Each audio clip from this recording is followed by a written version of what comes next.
Reggie here, your friendly neighborhood bodybuilder and comic book collector, and I want to welcome you to one of my live streams. And this is a random live stream. I had a little bit of time to kill today and decided that I was going to jump on here and chat with you guys just a little bit.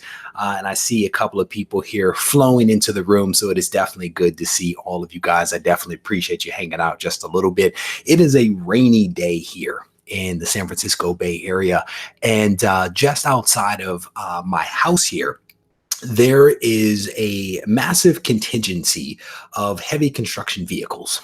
They are in the process of, I guess, is bore drilling, tunnel drilling, the fiber optic lines. So they have been here since about 9 o'clock this morning. I've been trying to record videos over the course of the day, and it's been very problematic because of the jackhammering and the heavy machinery that is going up and down the street right outside the door, or right outside the window. So it's been a rough day, but I was able to free or liberate my car from my driveway and to make it to one of my local comic shops.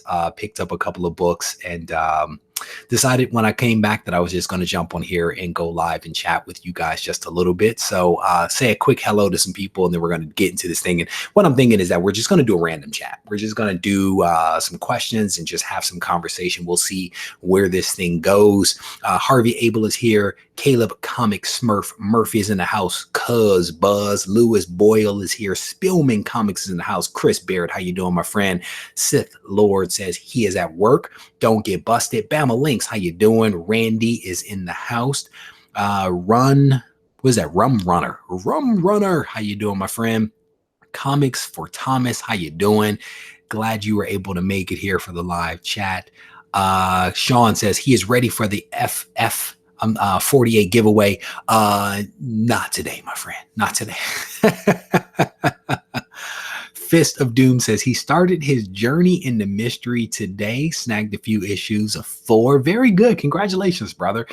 Fist of Doom and I have been talking over the last couple of days about how he has become inspired to actually start putting together a run of Thor. And so I think that is fantastic. Again, I think that these things that we do, where we do these mini runs, or we try to collect the first appearances of the black costume, or the first cover appearance of this person or that person. It's just ways to kind of keep the hobby fun and interesting by giving us these little small tasks that are pretty fun. I'm actually working on one that I won't tell you guys about, but I'm doing something in the background. We'll see if I'm able to do it. But from Heroes to Icon is here. Chris is here. Sith AF is in the house. Caleb is here. Jacob Morgan. JD is in the house. It is good to see you guys. And thank you guys for hanging out with me. So one thing that I want to do before we get to the chat, what I'll say is if you do want to chat about some stuff or have a question or whatever, put it in caps because it makes it a little bit easier for me to actually read things. But one of the very first things that I wanted to do was to say that if you were looking for the video in which the Go Collect slab would be referenced, you are watching that video right now. And the book that I have picked up is this one right here. This is John Byrne's X-Men 21. This is a 9.6 white pages. And what makes this book really special is that this is actually the first full color appearance of Hellboy, and it is also part of the Faith storyline, part 3 of 4. The reason that I got this is because the Hellboy movie is out. People are super pumped about Hellboy, and so I decided to go ahead and pick this book up. And I also dig John Byrne. He did some X-Men stuff back in the day. I'm a big fan of his work there. But I decided to pick this one up. This is a really cool book. So if you are interested in winning this book, I will tell you how to win it in just a moment. But what I want to do right now is actually to pop over to Go Collect to look up the FMV of this particular book so that you guys can actually see what it is that you guys are going after. More and more people are pouring in, and it is definitely good to see all you guys. Thank you for taking a little bit of time out of your respective day to hang out with us just a little bit here on the channel. So we are going to pop open this thing, and we're actually going to hit Go Collect, and I'll be able to show you guys the FMV for this book. So hopefully you're able to see now the Go Collect dashboard. So here we are. I've already typed in X-Men 21 because that's what this book is. We're going to hit the search button. Click on the analyzer here, scroll down, you can see that this is a 9.6 white pages. The value of this book has decreased a little bit by 6.7%. I think these trending columns are very helpful to kind of let you know where the book is headed. And you can see the last sale was on 4/24/2019, and that there have been a total of 32 sales within the range that has been selected, which is kind of over there. So let's click on this and we can see here that a 9.6 actually sold on eBay 424 for $175. There was one a day before that that actually went for 150, one a day before that that actually went for 179.99. So you can see you have a pretty decent healthy FMV here. This auction with the 19 bids, somebody got a pretty sweet deal because you can kind of see what the book has been doing a little bit here with the trend history. So just a cool book again. So hopefully you guys can check that out and appreciate checking out that FMV. So we're going to stop the view here, come back to the full screen. So if you are interested in actually picking up and getting in the running for this book right here, this is John Byrne's Next Men number 21, the first full color appearance of Hellboy. All you have to do is head over to the community tab. And I'll show you in a second where that is. There is a post that is up that says, hey, if you're interested in winning this week's giveaway, click on the link, go to the MailChimp and type in the word faith.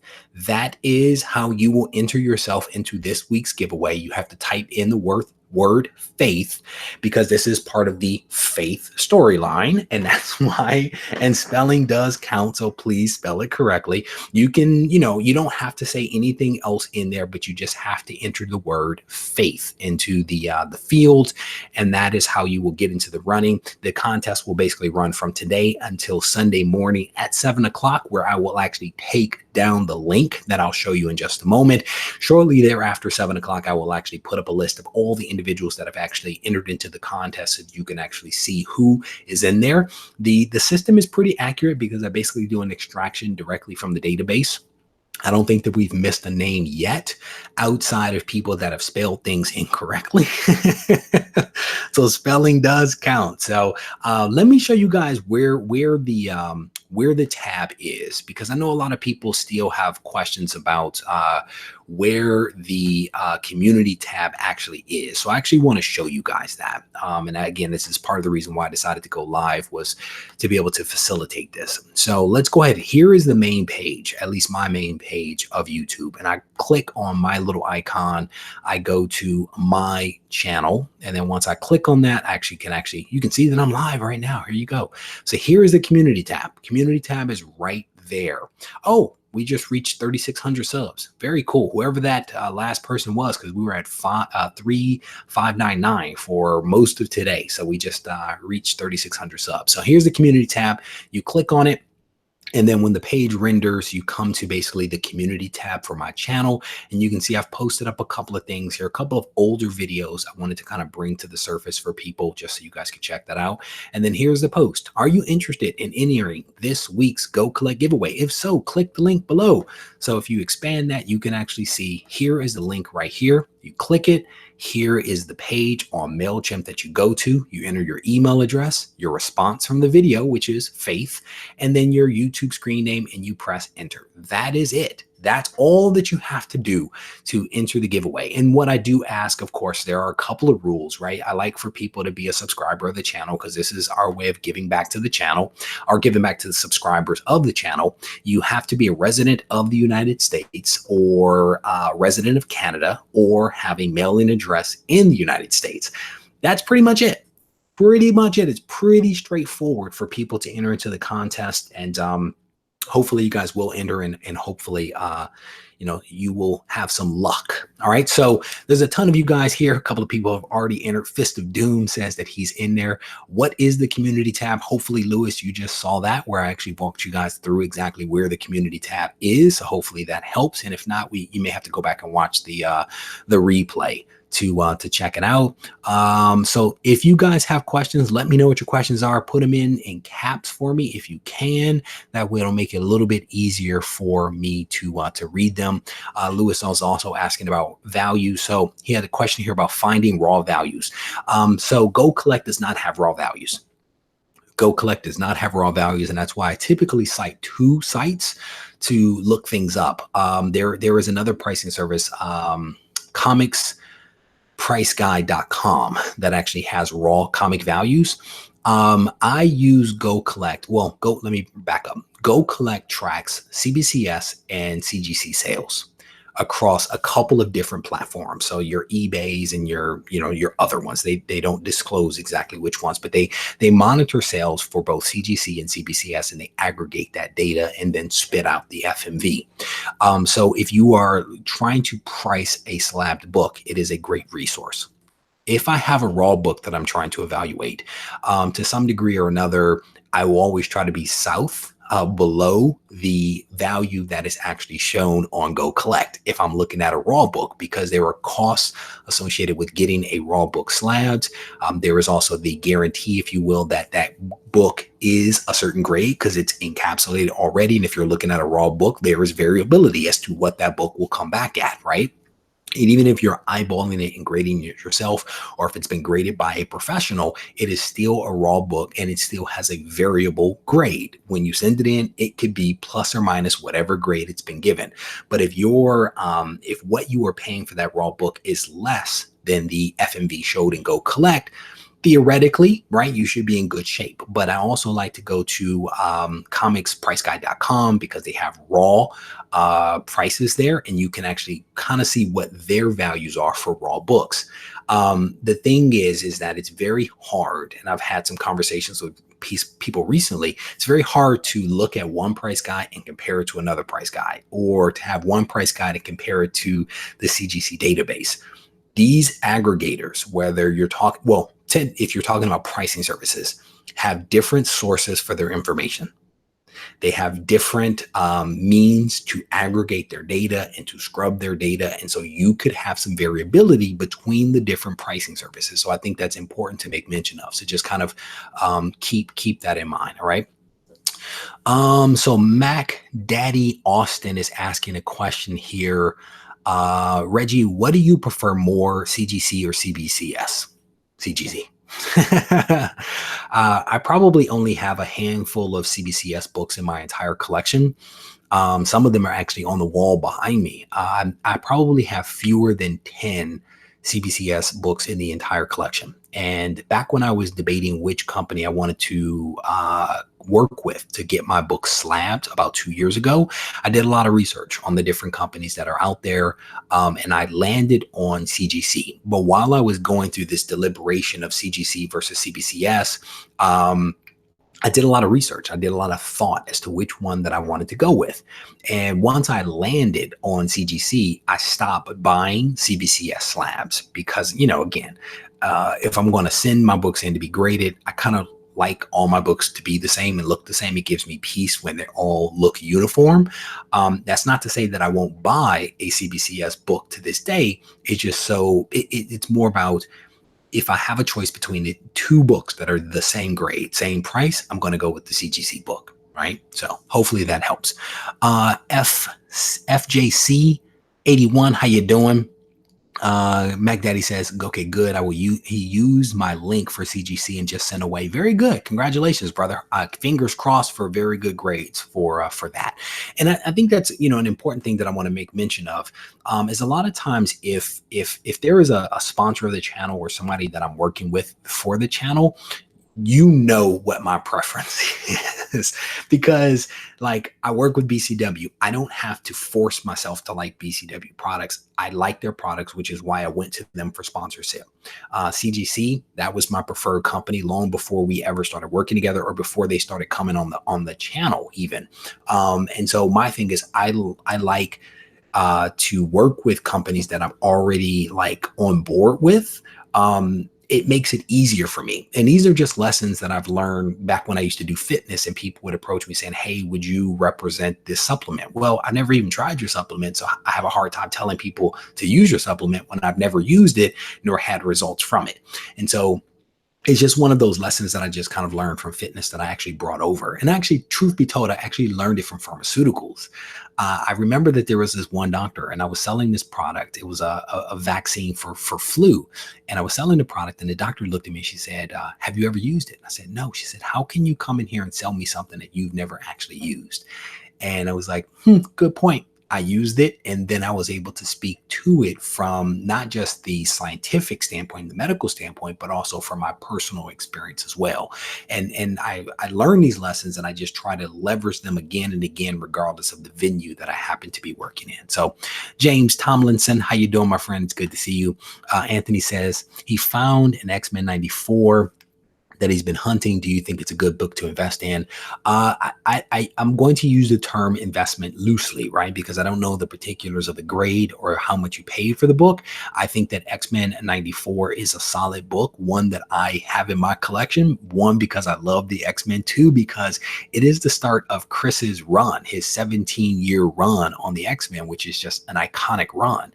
So I don't think that picking up X-Men 94 could be a bad thing unless you pay too much for it, or unless the grade is really bad. I mean, those are a couple of personal decisions that you'll have to think about. But in the broad sense, it's a good book, right? Investment, I don't know, because I don't know the particulars. So hopefully that helps, Anthony. Thank you for the question. I definitely appreciate that. What Adam Warlock keys should you try to pick up? Caleb's question.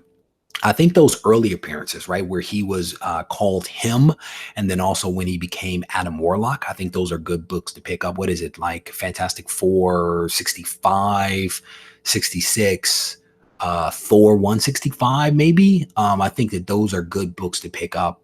I think the other one is, what is it, the Marvel Premiere? Can't remember the number, but I think that all of those books are probably good Adam Warlock books to pick up if you can find them at affordable prices, right? So that, I think it's the Thor 165 with the black cover, dope cover.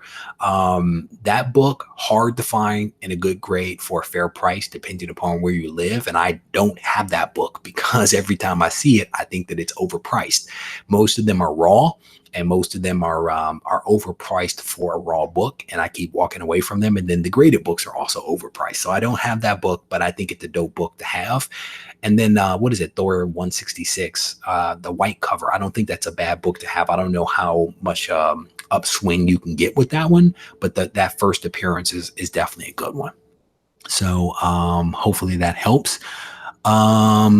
Mac Daddy is asking if I ever took Jack 3D. Absolutely. I've tried so many different pre-workout supplements, man. The Jack 3D was good before they took off the DMAA. When they cracked down on the DMAA, that was back in, man, that was maybe 8 years ago, maybe. That's when I stopped taking Jack 3D and I started taking Hemo Rage. Whew. Hemo Rage from, oh man, who was the company? Something with a V. I can't even remember the name of it. But Hemo Rage was ooh, that stuff made me want to lift everything. It gave me a splitting headache though. After I would lift, splitting headache every single time. So I actually had to stop taking Hemo Rage. But that was one. Jack 3D and then Hemo Rage were two of the most potent pre-workouts that I've ever used. So Andrew is saying, have you ever suspected that CGC damaged your book? If that is the case, I would definitely reach out to them and have a conversation about it. I think that they actually do a lot of filming or video of books as they go through the process. So if you feel that your book has been damaged or wronged in some way, I would definitely reach out to them. One of the things that I oftentimes do is when I'm bundling up my books, I actually shoot video and I take photos of my books prior to sending them in. That way I have a little bit of documented evidence as to the condition of my books prior to them going in, so that when they come back, I can do a comparison. But no, I personally have never felt that CGC damaged my books while they were in their possession. But that doesn't say that it can't happen. So I would definitely reach out to them, Andrew, and have a conversation with them and see what can be done. So Comic Jabroni is in the house. How you doing, my friend? Wow. So Chris says that he ended up having the worst case of the flu. Women ended up having the worst case of the flu you've had after you used the vaccine. Women, am I reading that right? You get, oh no, he's asking no. So actually, the product that I used to offer was a live attenuated influenza vaccine. That was a nasal spray, and I never had I never had any adverse events associated with the use of that product or any other flu vaccine for that matter. But that was one of the big fears, was that because it was a live attenuated vaccine, unlike the injection, which is a dead attenuated vaccine, people had fears that potentially you could give people the flu and or you could contract the flu if you were to use the product. So there was a lot of skepticism around it, and I never had any problems with the product. I actually sold it for about 3 years and did really well with that product. But yeah, it's one of those things that, again, if you haven't used it, can you really tell me that that it's a good product, right? I had somebody recently ask me if I could do a review of PGX and the PGX process to submit books. And I was hesitant to do it just because I've never used PGX. And I think that there are many other people out there that are better versed than I into how to submit a book to PGX, how to evaluate their slabs and all that kind of stuff. I've never held a PGX slab. I have never submitted a book to PGX. And so I just didn't feel like I was qualified enough to actually talk about that subject. So again, I'm one of those people, man, that if I personally haven't done it, I feel some hesitation to talk about it. And if I do, I'm like, hey, so I have zero experience, but I'm going to talk. Vince says X-Men 94 is a good book to pick up now. It will continue to go up. Again, I don't know if continue to go up is, if you can say that with such a blanket statement. I think that it is a good book. And if it goes up, great. And if it doesn't, if you bought the book smartly and if you really enjoy the X-Men and Chris Claremont, then it's a good book to buy. But if you pay too much for anything, it's is it a good investment? If you pay too much, I don't know. But what is too much? Again, it's hard to know. That's why the pricing services and being able to look at what is the FMV for this book, what am I being asked to pay for this book, and do I really like this book? And if this book goes up or down, how upset am I going to be? Those are just important questions to kind of ask oneself. Do I think the Cosmic Ghost Rider will stick as a popular character? That's tough. That's tough. You could talk like the Red Goblin or the Red Goblin when that dropped. I struggled with that character because you couldn't necessarily see essentially Marvel taking two great popular characters and meshing them and then making one character from that. You kind of knew that one wasn't going to last.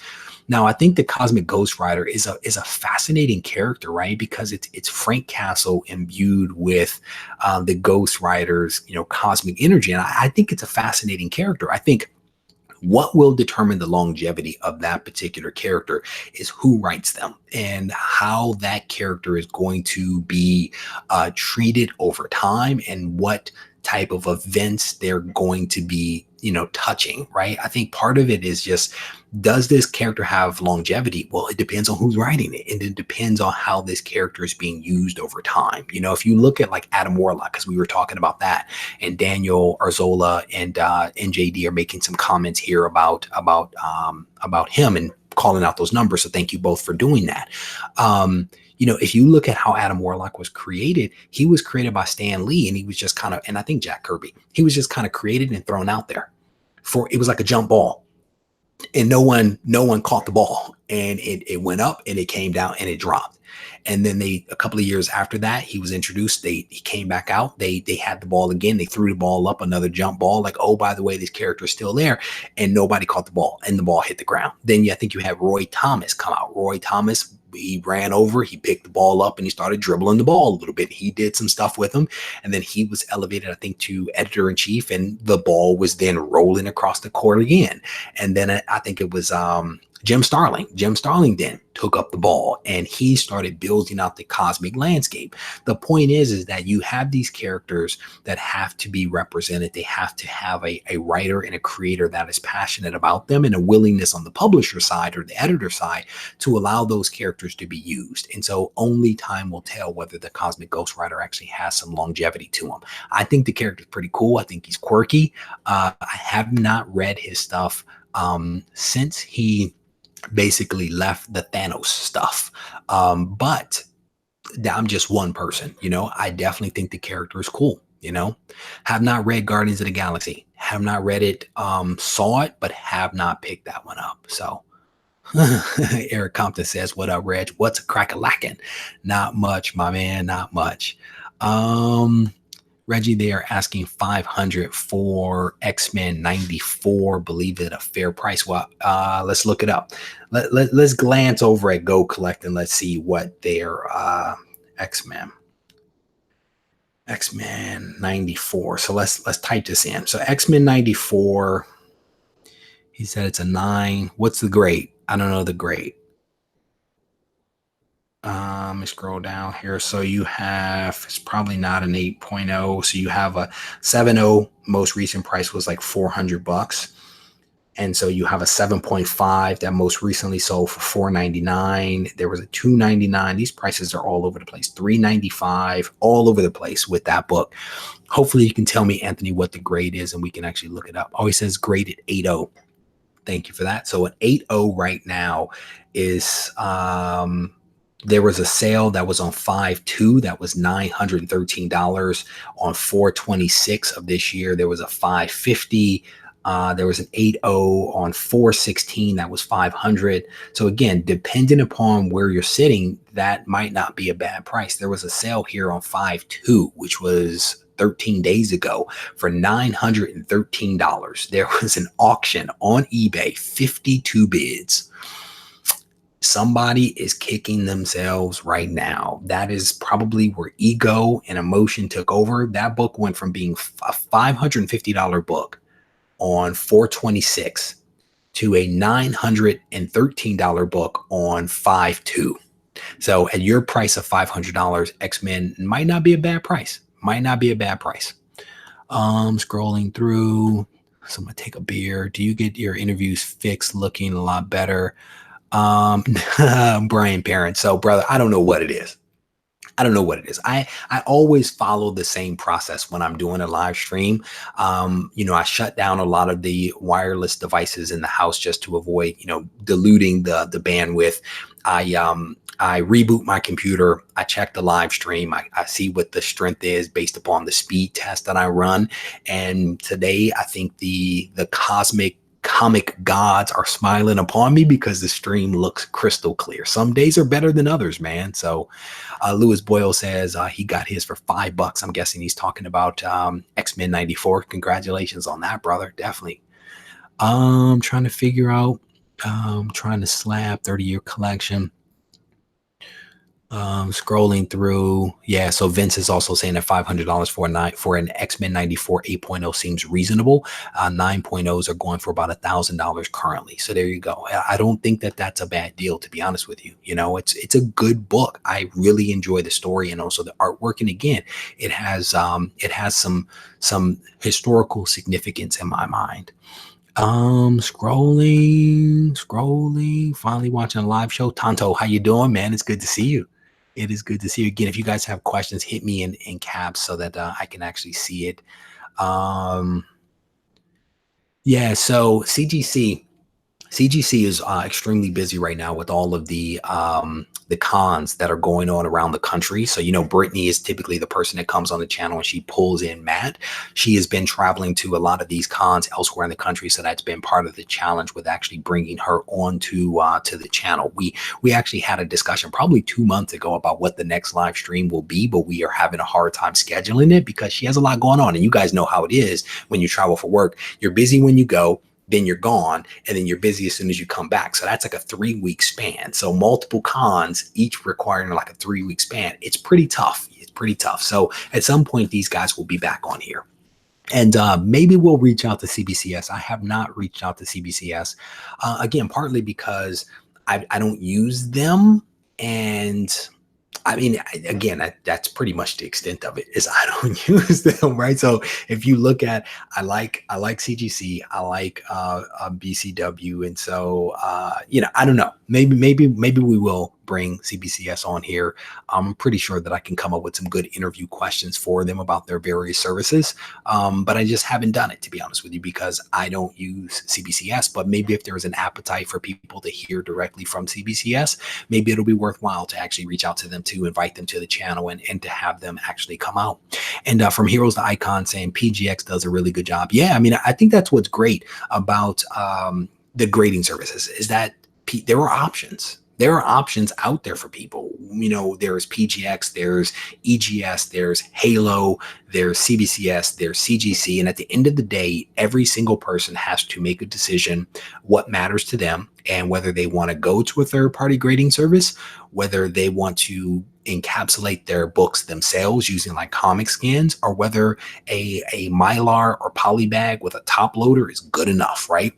90% of my collection is sitting off here to my left, and it is in polybags and Mylar, and that is perfectly fine. I think there is no wrong way to collect, and there's also no wrong way to get your book graded if you give forethought to who you want to use and how you want to use them. Then I don't think that there is a bad decision to be made. You know, everyone has to decide for themselves what works best for them. So scrolling through the comments here, looking for, I have not read Naomi. So my general thoughts on Naomi, this is Daniel's question, is I dig it. I dig it. Now, here's why I dig it. I dig it not because I've read it, and I probably won't read it, and I probably won't buy it. Not because I don't like it. It's not my thing. I dig Naomi because comic book fans are excited about it. And excited about it, not just because of dollars and cents, but they're excited about it because people seem to really enjoy the story. The same way people seem to be really excited about Deceased. I think that is fantastic. When people are excited to actually read something, especially something modern, I think it's really cool, because there's a lot of, I think, really cool content that is still being produced. I read a lot of old stuff, I buy a lot of old stuff, but I think there's a lot of new stuff that's also quality. And if people are buying things and reading them and enjoying them, that's really cool. If they can buy that book and have that book go up in value, that is gravy on top, So never read Naomi, but if you're reading it, you're enjoying it, more power to you. I think that is awesome. Chris Barrett says he's loving the current Cosmic Ghost Rider run. Again, it just goes to the point that we were just making about Naomi and Deceased and not Thor, Immortal Hulk. All of these really great series, and people are like poo-pooing modern books. I think modern books are still pretty cool. Not all of them, but rarely do you have a situation where everything is great, but there are some bright spots, and I think we've just ticked off a couple. So if you're reading this stuff and enjoying it, I say keep doing it. So Vince is making a point that Giant Size X-Men #1s are moving out of reach. Bro, I didn't realize how expensive Giant Size X-Men was now. Somebody actually pointed it out to me, and I hadn't looked at the price of that. That book is crazy. I mean, it's doing really, really well. So I think that to the point though of Vince is that, a lot of these books are starting to move out of reach, and, buy them up if you can afford them. Don't put yourself in a bad situation. But then the question becomes, what is the next best thing to actually get? Maybe you can't get the first appearance. Maybe the second or third appearances is enough, and then you never know what's going to happen in the future with the value of books and stuff like that. Party Town Comics says his personal opinion on any book is, hey, if you have a piece of history in your possession, that's good for him. He does it because he loves comics. He loves the story, and a little money doesn't hurt. Boom. Well said. I actually recorded today a part 2 of the video that I did on low grade and no grade. So I'm not going to ruin it for myself because I recorded the video. So I'm going to release the video. But stay tuned, because there's a part 2 that is actually coming out soon. So scrolling through the comments here, scrolling through, do you think that Morbius and Midnight Suns 90s comic will rise in value with the movie? So here, Caleb is asking the question, here's a couple other questions. Let me bookmark those. Now here's what's cool. I am in the middle of reading the Midnight Suns, the Morbius Midnight Suns. I am reading it right now on Marvel Unlimited. Why on Marvel Unlimited? And why now? Because I never read the book back in the 90s. I had a copy from the 90s and I bought a copy probably a year and a half ago. I never cracked the poly, never read the book. I am reading it now and I'm actually enjoying it. I actually think that Midnight Suns Morbius is actually better done than the original appearance of Morbius back in Amazing Spider-Man. Because the one in Amazing Spider-Man was okay, it wasn't great, but the one that was done in the 90s, it was actually pretty darn well done. I mean, I'm actually enjoying the story arc, and I think I'm maybe halfway through the issue, so I hope to be able to finish it, but I actually think it's doing well. Now, will it rise in value? That's a challenge, right? That is a challenge for several reasons. I think your first appearance in Amazing Spider-Man is always going to do better than a later appearance. I think his first appearance was, I can't even remember, it was Amazing Spider-Man. Then there was a second appearance, maybe in 102, no, 103. I can't remember the numbers. Those books are probably going to do better. I think you would have to look at the Midnight Suns. I don't know if that one's going to rise in value. It's tough to say. It's tough to say. I mean, is a $1 book going to a $5 book technically something? I don't know. I don't know if that's enough to get excited about. I don't know about that book. I don't know how many were produced. If we can even figure that out. The 90s were kind of crazy with production numbers. I honestly don't know. My guess is that there is going to be a cap on that particular book. I think you would be better off spending money on those first appearances, second appearances back in Amazing Spider-Man, but those books are also really expensive. So something to kind of keep in mind there. No, when he says rise in value with the money, with the movie coming out, he's talking about AF-15 type of value. I wish I had read that first, because the answer would be no. The answer would be no. That's not going to happen. That is not going to happen. It may go up from $1 to $5 or something like that, but I don't think it's actually going to happen. I skipped someone else's comment here. There's no movie or TV show that's great. He likes Immortal Hulk and Image died. This is Dark Knight talking about he likes Naomi, et cetera, et cetera. I think, again, I think anytime someone's excited about something, I think that that's really great. If I had to choose, this is Sith AF. If you had to choose between an ASM first appearance of Doom and a 5.0 and an ASM sign at a 3.0, I would probably go with the higher grade book. I would probably go with the CGC first appearance of Doom, which is what, ASM 5 or something like that. I would probably go with that book versus one that has been signed. I actually just had that book in my hands last week and could not bring myself to buy it. Could not bring myself to buy it because the price was good, but the condition wasn't quite there. I would rather pay a couple of bucks more and get a better conditioned book. But I literally just had that book in my hand and actually passed on it. Didn't make sense for me. Just Pele, how you doing, brother? Just Pele, awesome dude. He I believe he owns a comic shop. He always brings, I think, a very practical point of view to some of his comments, and he is also in the industry, so I really dig that. And his comments here says there are so many Morbius #1s out there, like X Factor 1, right? Again, it's a cool book, and again, I'm just now reading it, but I think you're going to again have a cap on that particular book.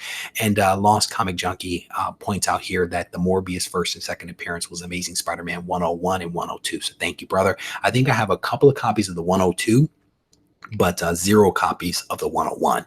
There is one at my local comic shop that is like behind the counter, and I ask my dude every time I'm in there, bro, so what's up with the Morbius first appearance? So there's a little bit to it that I won't talk about, but it's still sitting there, and hopefully I'll get first dibs on that book. Mac Daddy Austin is asking whether I own ASM 1. Yes, indeed, I do. I do own that book. Picked it up a little over maybe a year ago now. So yeah, I definitely have that book already. Love that book. Definitely a cool book. Ben, how you doing, brother? Ben says clear image today. I'm winning. I am winning today. Scrolling through, trying to see a couple of comments here. Again, if you guys have questions, pop them up in caps so that I can actually read them. Just Pele says Morbius #1's print run was around 500,000. Goodness gracious. And I bet you like 400,000 are still in polybacks.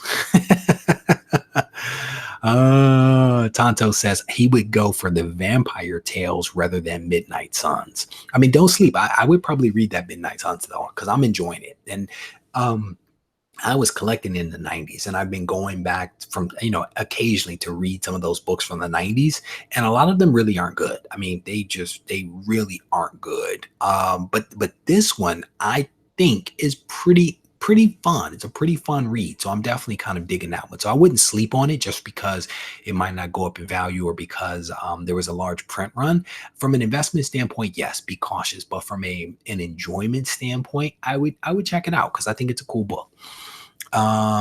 Bake the Snake says, I'm not sure what about that brick. He said he'd take an Amazing Fantasy 50. I take an Amazing Fantasy with some water damage. My line of demarcation, as you guys heard in one of my videos, was around water damage. If it was an Amazing Fantasy 15 and it was appropriately priced, I would kind of rock with the water damage, I think.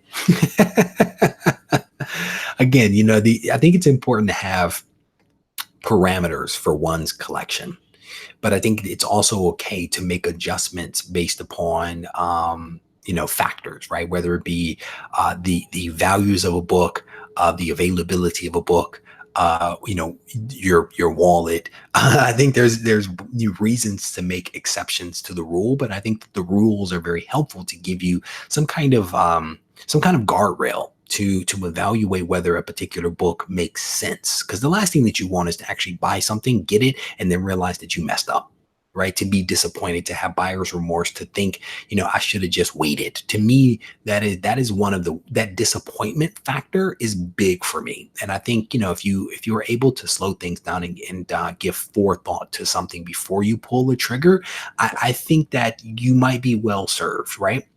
And I, if you think about this person that just bought this X-Men 94 for $913 when the FMV is $550, I guarantee you that individual, no, let me restate. I guarantee that the person that came in second is relieved.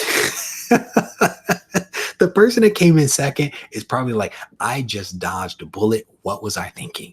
And I promise you, the person that paid $913 for a blue label that is hundreds above the FMV is probably pretty darn upset with him or herself right now. Oh man, you guys. All right. So yeah, so Leonard is basically making the point here of having flexible standards for grails. But you should have a standard, and then you should give yourself the latitude to make adjustments to that standard based upon what you're looking at in front of you, or a grail or a key or something like that. I think these things are important. Caleb is asking, what about Bloodshot #1 with a film coming out? Do you think of a Valiant? And I think so. Valiant right now, based upon my research, has a 5. I think it's Valiant. I think they have a 5-movie deal in place. And I think that only 1 to 2 of them have been mentioned publicly, at least the last time that I was looking into it, it's been a little while.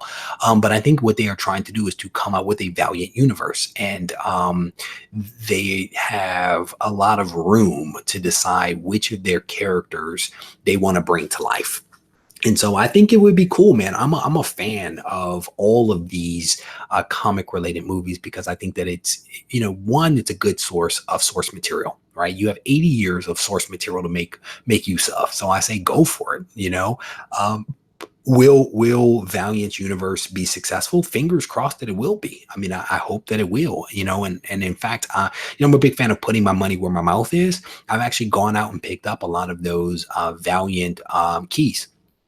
And a little bit of speculation, but also because I used to read Valiant back in the day, and I have, Solar, Man of the Atom, and Man of War, and in the Turoks and all those other books, but I never picked up the keys. And so what I decided to do several months ago was to actually go out, pick up those keys to hedge my bets, and so I think I've shown those books and videos, I want to say, but you can see that that's my original rye back there on the wall. I've had that one, pulled it off the shelf myself, send it into CGC, and it actually came back at a 9.6, and that's the glossy. I think that's the glossy one back there. But yeah, so I think Bloodshot 1, I think Valiant, all that good stuff. I want to see it all come to life, Daniel says he hopes Bloodshot does well. Fingers crossed for all this stuff, man. I think that all of these all of these movies are just fantastic. I don't really see them in the theaters, but I think just because I don't go to the movies because my wife doesn't enjoy it, not because I don't enjoy the movies, us more her. But I think that all of these movies coming out are all very good movies. So um rated R saying the wall changed again. I just had a conversation with the manufacturer of those mounts that are back there on my wall, and he actually gave me some tips to be able to change my wall more frequently. So you may see some magic happening back there in the background. I don't know, we'll see. I don't want to preempt myself later on, but you might see some magic actually happening back there. Hawaiian punch in your face. His name is Hawaiian Punch 72, but I always think punch in your face. Hawaiian punch in your he says he's waiting for the reboot of Spawn. That reboot should be pretty dope, man. No doubt about that one. That reboot with Jamie Foxx should be a good one. And I think the technology is better. I think Todd McFarlane may have more creative control over things. It could be fun, and we'll see whether they do a straight adaptation of the comic or whether they're going to do what Marvel does, which is to kind of use the source material but give themselves some latitude to play with. And I think now that they're getting closer to this 300th issue, they have a lot of material to kind of play with. So I'm expecting big things from that one. He's still Al Simmons, right? They didn't change his character. I think he's still Al Simmons. So here, Daniel said he got the first Ninjak appearance from the Boy Who Had Seven's mystery box. Boom, there you go. He said it also included Nova #1. So Boy Who Had Seven was killing the game. He was killing the game with his mystery boxes. And I remember one of the first photos he put up there, and I was like, man, those mystery boxes are expensive. But then he started breaking down what was in them, and I was like, ooh, this dude is killing it. And he did. I think people were very pleased with the quality of the mystery box that he was putting out there. And Daniel just kind of validated some of that with the first appearance of Ninjak and also Nova #1. So congrats on that and then congrats to Matt, Boy Who Had Seven, for putting out such a quality product. Scrolling down through the comments here, the incorrigible Goat Slayer says he had to adjust his parameters for ASM 194. He got a CGC 6.5 sound by. There you go. I mean, I don't think that there's anything wrong with adjusting one's standards. And I think you can have a standard for your collection. You could have slightly different standard for a title or run or a particular issue. And I think that that can all make sense, right? If you can articulate it, and which means that you've given forethought to it and you just didn't pull the trigger. I think that all of those things can work. I have a standard for my collection, and then I have a separate standard, which is like an offshoot for Amazing Spider-Man. And when you talk about Amazing Spider-Man, I have a sliding scale, right? If you're talking about low number Amazing Spider-Man because of those prices, I'm good with a 2 or 3 or 4. Perfectly fine. But if you're talking like in the 600s, 700s, 800s, no. It has to be a 9.4 or better, because otherwise there's no point, right? And part of the reason for that is you're looking at thousands of dollars potentially versus a couple of bucks. That is your range that you're dealing with. And I think it's okay to have a sliding scale for a lot of those books. And if you're talking about, let's just say I'm making this up, Amazing Spider-Man 19 and a 9.6 is going for $100, then I want a 9.6. It's $100. It's not that much money, right? I mean, air quotes, not that much money. And so I think it's okay to make these adjustments, but you have to, in my opinion, give forethought to what it is that you are actually trying to do before you do it, so that you don't regret what it is that you've done. The Boy Who Had Seven is given a virtual fist pump. Lewis says that he expects the Gibbon film to... Bro, the Gibbon is dead, man. RIP. RIP. Amazing Spider-Man 18.HU. The Gibbon has passed on to the afterlife. Chris Barrett says he got a signed Wolverine 43 in his Bueller box today. Congrats, man. Congrats. A lot of people doing some really cool stuff with these Bueller boxes. And I mean, not with the mystery boxes. And as long as you're, getting your money coming back in, and you feel good about what you picked up, I think it's great, Scrolling through the comments here, scrolling. Oh, the Ghostly Gamer is basically saying, so McFarlane is the director. He was not the director last time, right? But again, that was going to my point about him having more creative control. I don't think I realized that he was the director, but I knew that he had more control and more input because I think he also like selected Jamie Foxx. I think Jamie Foxx like went to his house and they hung out or something like that. He got a sketch from Todd. That being Jamie got a sketch of Spawn from Todd. So I think that he's much more involved. Dre Boogie in the house. How you doing, brothers? Good to see you. Comment here from Daniel says he's been rewatching the HBO Spawn cartoon from the 90s on Amazon Prime. I didn't know that there was a Spawn cartoon in the 90s. Daniel, put me up on game. Put me up on game. I have to go watch that now. um Classic Steel with Shaq. I don't think that I've seen that one. I don't think I've seen that one. Scrolling through the comments. The Gibbon has not died in the MCU. Yeah, that's true. That's true. He has not also been introduced. He is a tragic character, the Gibbon. Like if you read his stuff, in what is it, Amazing Spider-Man 110 and 111, he is a sad character. You just feel bad when you read about this guy, and then it got even worse. And the most recent 18.HU is even worse. I mean, you were almost like sad that he died, but then also relieved because he had such a horrible life and horrible existence. Do I have any slab standards? No. Well, I mean, I think, when I think about my standards are all essentially the same, right? And hopefully this answers your question, Mac Daddy, right? So, I try to have a sliding scale, and that sliding scale goes for slab books as well. So again, when I'm talking about a 2 or whatever, I'm talking about condition, not necessarily just grade. But I don't know if that answers the question because I'm thinking about it just in general terms, right? I don't do rusty staples, and it doesn't matter whether that rusty staple is encapsulated or raw. I don't do rusty staples. So my standard, I think, holds true whether you're talking about a raw book or an encapsulated book. And again, I'm not sure if that answers your question because there may be a nuance there that I might be missing from your question. Mr. Comics is asking if I have a all-time favorite ASM cover. One of my all-time favorites is probably Amazing Spider-Man number 50. It's probably my all-time favorite book and also one of my favorite covers. And it's because it was signed by Stan and John Romita did the artwork, and it's a wonderful, gorgeous red cover. I mean, it is actually judged or been determined to be one of the most attractive top 100 covers of all time, right? So I definitely dig ASM 100. Also dig ASM 55. It's the Doc Ock face. I love that Doc Ock face, and I dig that book. But there's a lot of wonderful, amazing Spider-Man covers. You guys always hear me talk about yellow covers. So anytime there's a yellow cover or red cover, I'm definitely on board with those. The most recent, it's a green cover, and I don't really like green, but Amazing Spider-Man 799 with the Goblin cover, dope cover. The book, I paid a crazy amount of money for it, and it's like a third of what I paid, but still a really cool cover. So scrolling through the comments here again, if you guys have questions, throw them in caps, makes it a little bit easier for my so a couple of people are saying that that's their favorite cover as well. JD says he loves that Doc Ock. Yeah, that Doc, man, there was something about that face with Doc Ock, man, those goggles and that bowl cut. I dig that cover. I dig that cover.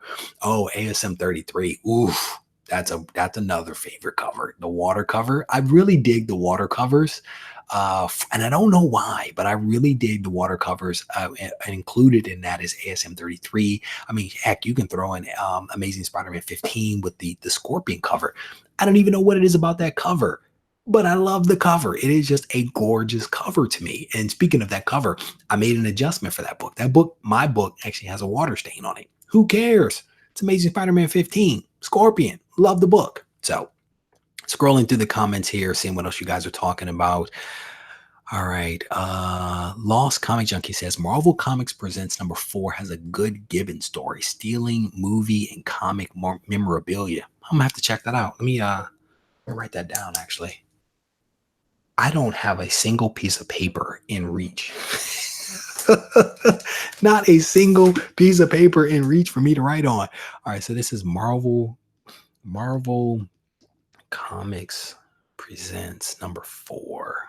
Number four, I have to check that out. Gibbon story. Cool. I have to check that out. Scrolling through the comments. Yeah, so Vince is talking about ASM 28, 121 black and yellow covers. Can't go wrong. Scrolling through, when introducing someone who is curious about comics in general to the hobby, what would you recommend? So here's a great question.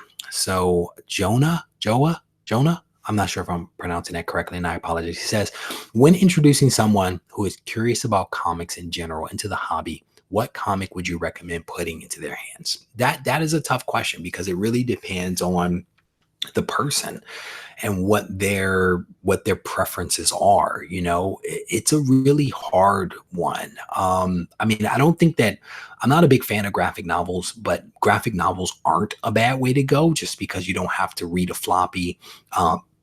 If you started with an older story, you would have a self-contained story versus a story arc.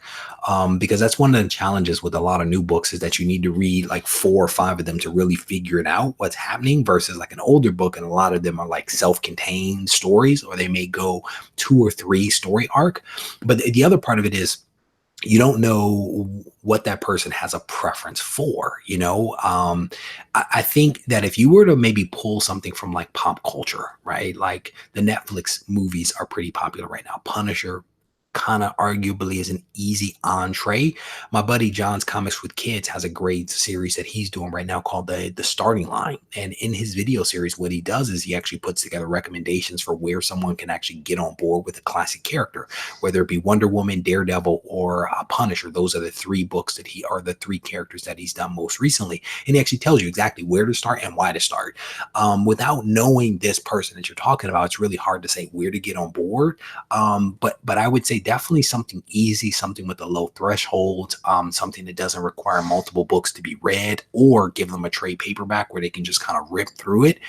I think you have to personalize it to the person. I also have a video up. It's like calling all comic book gurus or something like that on the channel. And basically it was an appeal to people that love characters to make recommendations as to where people could start with classic characters. That's where John got his idea from. If you find that video, in the comments are a ton of recommendations for if someone is interested in this character, here's where you should start. And some people also said, here's a reading order for being able to get on board. So that's maybe a good way to actually check it out. Scrolling through, Superhero Cool said he spelled my name wrong. How you doing, brother? It's good to see you. He said he always keeps a sticky note on his desk and actually writes down a summary and slaps it on the comic so he can remember what happened today. I'm not mad at you for that. I am not mad at you for that, brother. There are so many comics, so many stories, so many issues, and it gets hard to remember them all. You know what I'm saying? So Super Cool Superhero Cool actually has a good, funny recommendation to stick a sticky note on the book to jog his memory as to what he's actually reading. Chris Barrett is making a recommendation here to check out The Killing Joke. The Killing Joke as a good starting point. Again, it depends if the person is a Joker fan, a Batman fan, a DC fan. It's just hard, without knowing the person. Rated R says Saga. Never read Saga. People like it. I've never read Saga, but a couple of people making some awesome recommendations to help people out. So definitely cool. Definitely appreciate you guys making those recommendations. And Ghostly Gamer, you could be correct. It could be 20. I don't know. It may be 20 is the Scorpion. I can't recall. Don't hold me to some of this stuff. I'm making it up as I go along, my friend. Scrolling through the comments. All right. So we're getting a little slower on the comments. So I'm going to go ahead and wrap this thing up. So if you joined this live stream a little late, and if you are interested in participating in the Go Collect giveaway that I'm doing this week, then look no further than this video, because in this video, we are going to be giving away this book. So all you have to do is basically head over to the community tab and plug in the word faith into the MailChimp link to be entered into this week's giveaway to win a copy of John Byrne's Next Men 21 9.6 White Pages. And what makes this book significant is that it is actually the first full color appearance of Hellboy. And this is part 3 of 4 in the faith story arc. And so what you have to do is head over to the community tab, click the link, and basically enter in the word faith. That is the response from video, is the word faith. And that's how you actually get into the contest for this week's. This is a really cool book. We actually looked the book up earlier in the live stream. So if you're curious about what the FMV is for this book, go back and watch the beginning of the live stream, and all the information is there for you. So that's what we're going to be giving away. This book is a little bit outside of my comfort zone because I'm not really a Hellboy fan, but I think a lot of people are Hellboy fans. And this contest isn't about me. It's actually about you guys, which is why I decided to go ahead and get this cool book. And we have some more books that are going to be given away in the next couple of weeks, and they too are outside of my comfort zone. There is some fun stuff coming. Let me tell you, some fun stuff will be given away. So I want to thank you guys for hanging out with me today, for giving up a little bit of your time to hang out with me. If you need to reach out to me, feel free to do so at Regie Collects on Instagram, at regiecollects@gmail.com. And if you haven't yet hit the subscription button, I definitely want to encourage you to do so that you can stay abreast of all the content that I release on a weekly basis. Thanks a lot, and take care.